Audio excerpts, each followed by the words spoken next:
Bismillahirrohmanirrohim. Assalamualaikum warahmatullahi wabarakatuh. Alhamdulillah, puji syukur kita panjatkan kehadirat Allah Subhanahu wa Ta'ala, karena kita semua hari ini diberikan kesehatan untuk dapat melanjutkan pembelajaran kita pada hari ini. Sebelum kita melanjutkan pelajaran hari ini, Ibu mengajak kalian untuk melakukan doa bersama ya. Nah, pada pertemuan kita sebelumnya, kita belajar tentang sistem pencernaan pada hewan ruminansia. Ayo, siapa di sini yang masih mengingat ada berapa organ pencernaan pada hewan ruminansia? Ayo, angkat tangannya. Iya, betul sekali nak ya. Hewan ruminansia memiliki 5 organ pencernaan.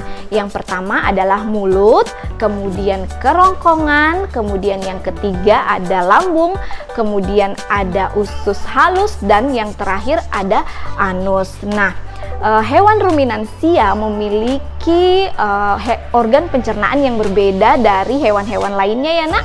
Seperti ciri khas dari hewan ruminansia itu di bagian lambungnya terdapat 4 bagian.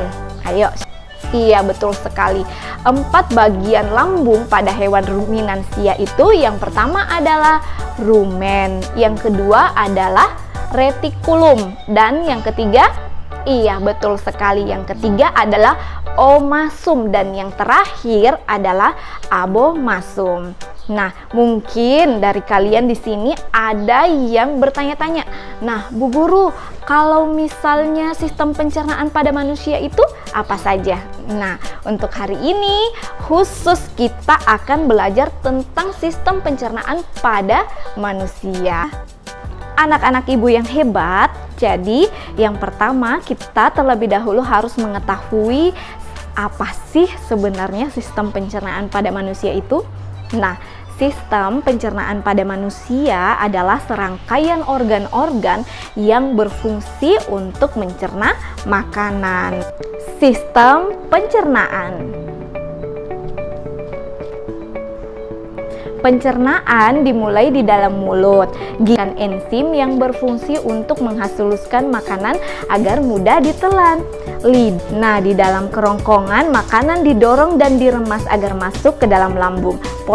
Proses ini terjadi selama 5-6 detik. Lambung memiliki 3 fungsi. Yang pertama, menyimpan makanan selama 2-4 jam. Kemudian melumatkan dan mencampur makanan dengan aneka enzim dan cairan asam lambung. Memasukkan makanan ke usus kecil hingga lambung kosong kembali. Di usus kecil atau usus halus, zat-zat gizi seperti protein, lemak, karbohidrat, vitamin, dan mineral diserap oleh tubuh. Pankreas menghasilkan enzim dan hati menghasilkan empedu. Enzim dan empedu itu membantu pencernaan dan penyerapan makanan di usus kecil. Bentuk usus kecil seperti pipa yang berdiameter 3-5 cm. Panjang usus kecil 6-8 meter. Lebih panjang daripada tubuh kita ya nak. Selanjutnya, sisa-sisa makanan yang tidak diserap akan masuk ke dalam usus besar. Di usus besar, air dan mineral diserap sampai habis. Sisa-sisa makanan yang tidak dicerna di usus besar akan masuk ke dalam anus. Anak-anak hebat, bagaimana tadi video pembelajarannya? Iya, sangat menarik sekali bukan? Organ mulut berfungsi untuk mengunyah makanan yang kita makan sehingga makanan tersebut lebih halus dan mudah untuk dicerna. Organ pencernaan berikutnya adalah kerongkongan atau esofagus. Jadi, makanan yang tadi yang sudah dikunyah melalui mulut selanjutnya masuk ke dalam kerongkongan. Nah, di dalam kerongkongan inilah yang menjadi jalur untuk mengantarkan makanan dari mulut hingga masuk ke dalam lambung kita. Nah, Organ pencernaan yang ketiga adalah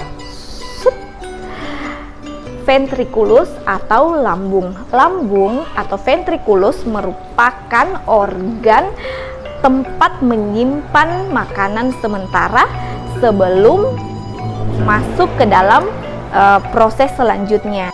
Organ pencernaan berikutnya adalah usus halus. Di dalam usus halus atau kecil terdapat 3 bagian penting. Yang pertama adalah usus 12 jari, yang kedua adalah usus kosong, dan yang ketiga adalah usus penyerapan. Setelah makanan dicerna di dalam usus halus, maka makanan tersebut akan masuk ke dalam usus besar. Nah, di dalam usus besar inilah tempat untuk menyerap air dan garam-garam. Selain itu, usus besar juga berfungsi untuk membentuk limbah padatan yang kemudian kita sebut sebagai feses. Tibalah kita pada akhir pembelajaran hari ini. Ibu mengucapkan terima kasih kepada seluruh anak-anak hebat yang ada di rumah. Kalian hebat karena telah menuntaskan pembelajaran hari ini. Nah, untuk selanjutnya marilah kita bersama-sama